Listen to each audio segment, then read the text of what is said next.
আজকে একটু স্বস্তির, দূরে দাঁড়িয়ে আছে, হয়তো একটু ভয় পেয়েছে, কারণ হলো ক্যামেরাটা লাগানো আছে তো।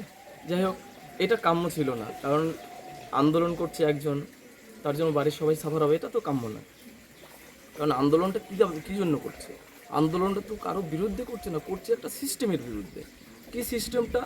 যখন তোমরা অযোগ্যদের লিস্টটা দিতে পেরেছো, তাহলে যোগ্যদের লিস্টটা দিতে পারবে নিশ্চয়ই। তো যোগ্যদের লিস্টটা দাও। এসএসসি অভিযান আজকে আছে, এরকম আছে, সেরকমই হবে, যেটা আমি শুনতে পেয়েছি হবে। কিন্তু এসএসসি অভিযানটাকে বানচাল করার কোনো দরকার নেই। এসএসসি অভিযানটা কী জন্য? যে সিদ্ধার্থ মজুমদার মাননীয় চেয়ারম্যান, তার সঙ্গে সাক্ষাৎ, কিভাবে আমাদের মানে যারা যোগ্য চাকরিয়ারা তাদেরকে কিভাবে রক্ষা করবে সেই দাবিতে। এবার কি বলবো, আমাদের ফ্যামিলিকে সাফার করাচ্ছে।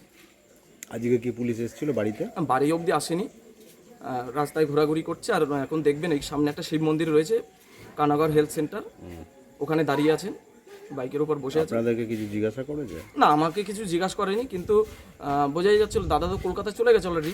আচ্ছা, তো দাদা ফোনটা বাড়িতে। কখন গেছে দাদা? দাদা কালকেই চলে গেছে। আজকে তাহলে অভিযান ওখানে হবে? হ্যাঁ, অভিযান হবে, কারণ সবাই জমায়েত হচ্ছে। আমি শুনলাম যতটা খবর, সবাই জমায়েত হচ্ছে, ওটা ঠিক সময় অভিযানটা হবে। দাদা কি ফোন রেখে গেছে বাড়িতে? হ্যাঁ, দাদা ফোনটা বাড়িতে রেখে গেছে। কারণ আগের দিন তো ফোন টেস্ট করে এরকম কিছু, সেটা হতে পারে, আর না হলে ভুল করে। আমি তো ঠিক বলতে পারবো না, ফোনটা দাদার কাছে নেই, আর দাদার সঙ্গে কথা হয়নি আমার। মানে আন্দোলনের জন্য কি পুলিশের সঙ্গে যোগাযোগী খেলা চলছে?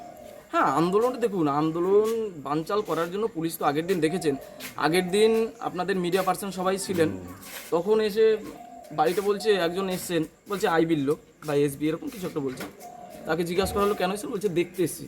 দেখার কি আছে বাবা, দেখার কি আছে? যদি তোমার প্রয়োজন হয় যে সুমনের নামে এই আছে ওই আছে, ডেকে নাও। প্রতিটা থানায় তো চিঠি পাঠাচ্ছে, সেখানে তো দেখা করছেন। এমন তো নয় পুলিশের সঙ্গে সংঘাতে যাচ্ছেন বা প্রশাসনের সঙ্গে সংঘাতে যাচ্ছেন, সেরকম ব্যাপার নেই। আগের দিনের ঘটনার পরে দেখছি বাড়িতে সিসিটিভি লাগানো রয়েছে তো।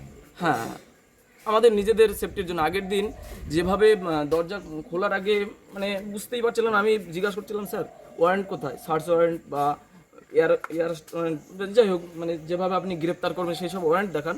না দেখাতে পেরে গেটটা খুলে ভেতরে ঢুকে গেলেন।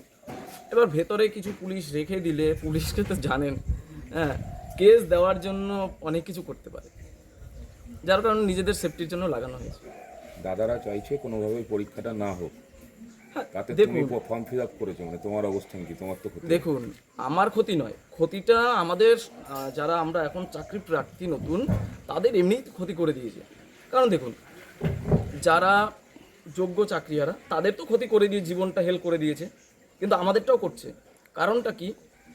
আমরা যে পরীক্ষাটায় বসবো, পরীক্ষায় পাস করব, এই যে যারা ইন সার্ভিস, শুধু চাকরিহারাদের বললে হবে না, ইন সার্ভিস আপনারা জেনে থাকবেন, যারা চাকরি করছে বর্তমানে, যাদের ক্লেম নেই, তারাও কিন্তু এই পরীক্ষাটায় বসে, কারণ তারা বাড়ির কাছে আসার জন্য, তারা কিন্তু এক্সপিরিয়েন্সের জন্য 10 পেয়ে যাবে। আমরা কী পাবো? আমাদের নতুন পুরনোদের মধ্যে একটা দ্বন্দ্ব সৃষ্টি করলো। আমরা চাই যারা যোগ্য, আমি একজন চাকরি প্রার্থী হিসেবে বলতে চাই, যারা যোগ্য তাদের সসম্মানে, যোগ্যতার নিরিখে যোগ্য তালিকা দিয়ে তাদের সসম্মানে পুনর্বহাল করুক। পুনর্বহাল ঠিক নয়, ধারাবাহিকতা বজায় রাখুক, আর আমাদের জন্য ফ্রেশ রিক্রুটমেন্ট করুক। সুপ্রিম কোর্টের নির্দেশের পরে এটা কি সম্ভব? দেখুন, অসম্ভব বলে কিছু নেই, কোর্টের কাছে এখনও সময় আছে। না হলে অযোগ্য তালিকা দিতে বাধ্য করালো কি পারপাসে? এই একই পারপাসে তো যোগ্য তালিকাও দিতে বলতে পারেন। মানে আপনারা পরীক্ষাও চাইছেন, আবার চাইছেন যোগ্যরা যাতে চাকরি ফিরে পায়? হ্যাঁ, অবশ্যই।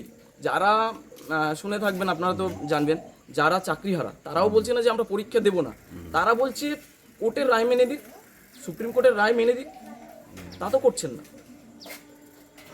আর আমরা চাইছি কি, আমাদের ফ্রেশ রিক্রুটমেন্ট করুক, কোনো অসুবিধা নেই তো। আমরা তো মুখ্যমন্ত্রী বা প্রধানমন্ত্রী বা কারো বিরোধী নেই, আমরা চাকরি প্রার্থী। মানে সুমন কোথায় গেছে, কোথায় আছে, সেই নিয়ে পুলিশ আজকে কোনো জিজ্ঞাসাবাদও করেনি? না, বাড়ি অব্দি আসেননি, বাড়ি অব্দি আসেননি, রাস্তা দিয়ে ঘোরাফেরা করছেন। আগের দিন রাতে এসে বলছেন আপনাকে দেখতে এসেছি, বাড়ির একটু ছবি তুলে নিল, তখন হয়তো দেখেছে ক্যামেরা আছে, তার জন্য ওদিকে আসেনি। এটা কবে? পরশু দিন? হ্যাঁ, পরশু দিন। আপনার নামটা বলুন। আমার নাম সঞ্জয় বিশ্বাস।